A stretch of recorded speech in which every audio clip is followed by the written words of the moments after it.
Assalamualaikum warahmatullahi wabarakatuh. Pada kesempatan kali ini kita akan membahas mengenai efek lokal pada mata kuliah toksikologi. Seperti yang kita ketahui bahwasannya paparan dari bahan pengiritasi kimia dan atau korosif sangat umumlah terjadi, tidak hanya di tempat kerja tetapi juga di rumah. Meskipun efek ini sering dikaitkan dengan kontak kulit, namun penggunaan bahan kimia dapat menyebabkan paparan melalui jalur lain. Misalnya, aplikasi semprotan akan menghasilkan kabut di udara yang dapat menyebabkan pajanan melalui penghirupan. Kontak kulit misalnya pada wajah dan bagian tubuh lain yang terbuka dan bahkan melalui kontak mata. Di dalam presentase kali ini, kita akan melihat apa yang menjadi perbedaan antara iritan dan korosif, serta jenis efek yang dapat ditimbulkan tidak hanya pada kulit, tetapi juga oleh jalur paparan lainnya. Adapun pokok bahasan pada kali ini, yang pertama, iritan dan korosif. Yang kedua, struktur kulit. Yang ketiga, dermatitis dan kontak iritan. Yang keempat, korosif kimiawi. Yang kelima, kulit sebagai organ sasaran, beratnya efek. Yang keenam, iritan kimia dan rute paparan lainnya. Baik, langsung saja kita masuk pada bagian pertama, yakni iritan dan korosif.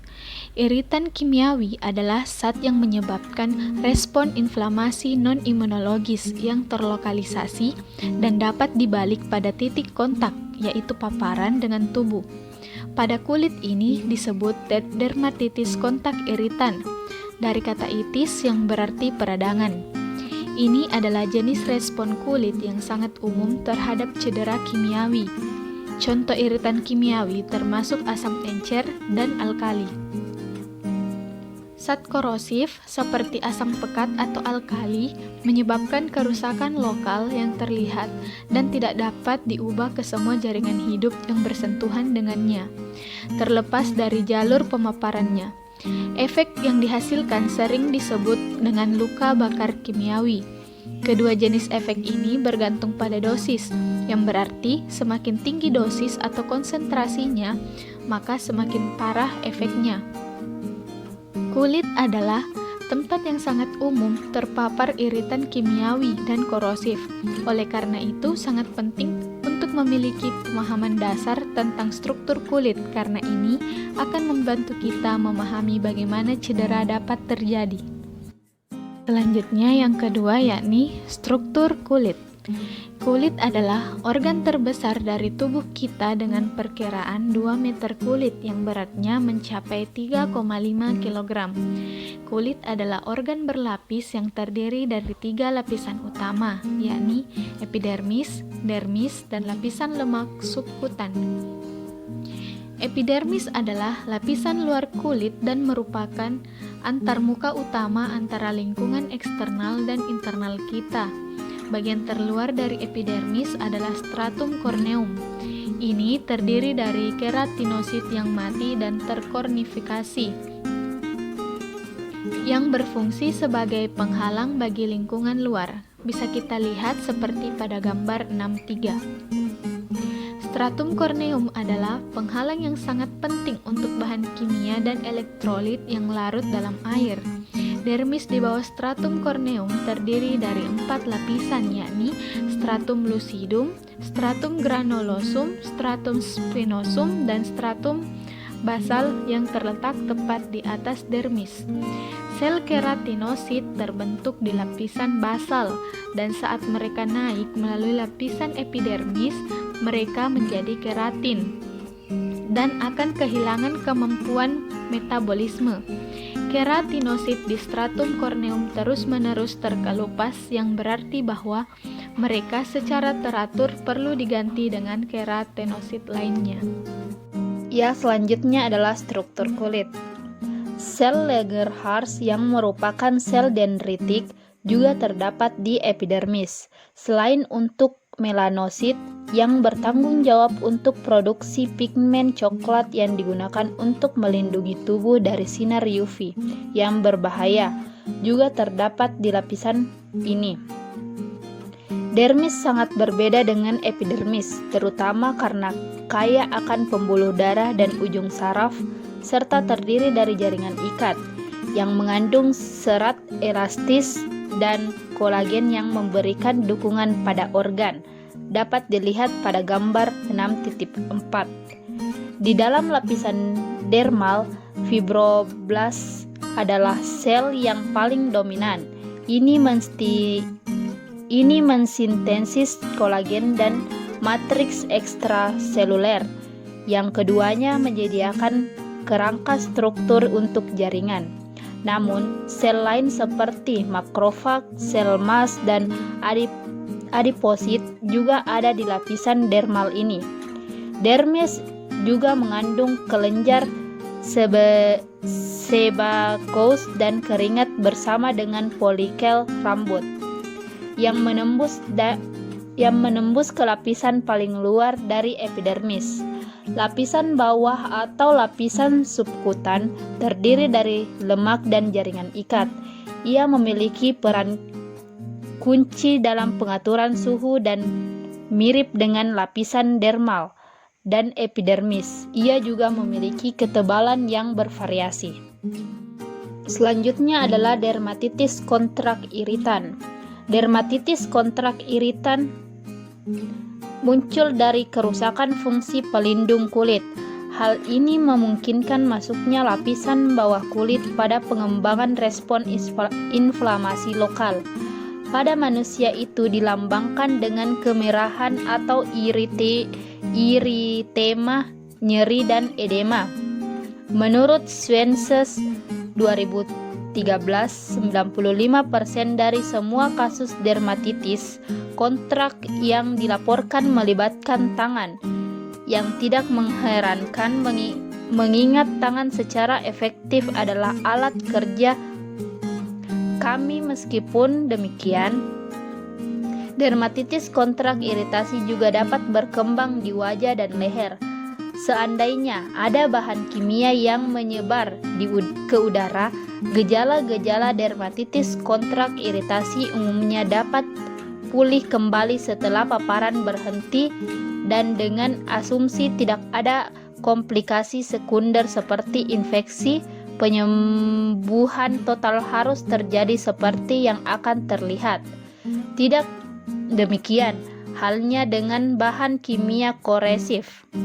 Meskipun sangat menggoda untuk mengasosiasikan dermatitis kontrak dengan pengatur jenis industri kimia klasik, hal ini tidak selalu menjadi area lain seperti perawatan kesehatan dan penataan rambut adalah pekerjaan berisiko tinggi untuk jenis efek ini. Selanjutnya adalah dua jenis utama dermatitis kontak iritasi. Yang pertama adalah dermatitis kontak iritasi akut. Hal ini timbul dari satu paparan tunggal, misalnya tumpahan yang tidak disengaja dengan durasi yang relatif singkat. Terdapat bahan iritasi primer seperti asam encer dan alkali. Hal ini menyebabkan kerusakan pada struktur sehingga memudahkan penetrasi ke lapisan di bawahnya. Seperti namanya, gejala yang muncul cepat dengan gejala eritema atau kemerahan, edema atau bengkak, nyeri, dan bahkan melepuh. Yang kedua adalah dermatitis kontra iritasi kronis atau kumulatif. Dermatitis kontra iritasi kronis atau kumulatif juga dapat terjadi akibat paparan iritasi tingkat rendah atau marginal, baik secara bersama atau berurutan. Jenis bahan kimia ini secara efektif menyebabkan kekeringan pada kulit karena hilangnya kelembapan, lemak, dan minyak dari lapisan epidermis. Seiring waktu, hal ini mengakibatkan hilangnya fungsi penghalang pelindung, yang berarti bahwa paparan lebih lanjut terhadap bahan kimia iritasi menyebabkan lebih banyak kerusakan dan lain-lain.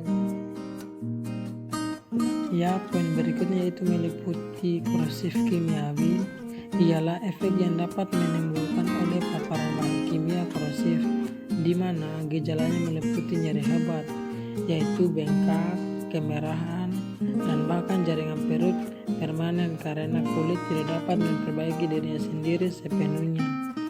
Sebagian besar zat korosif yang mungkin ditemui adalah asam pekat, yaitu asam nitrat dan asam klorida, dan basa pekat yaitu natrium hidroksida dan lain-lain.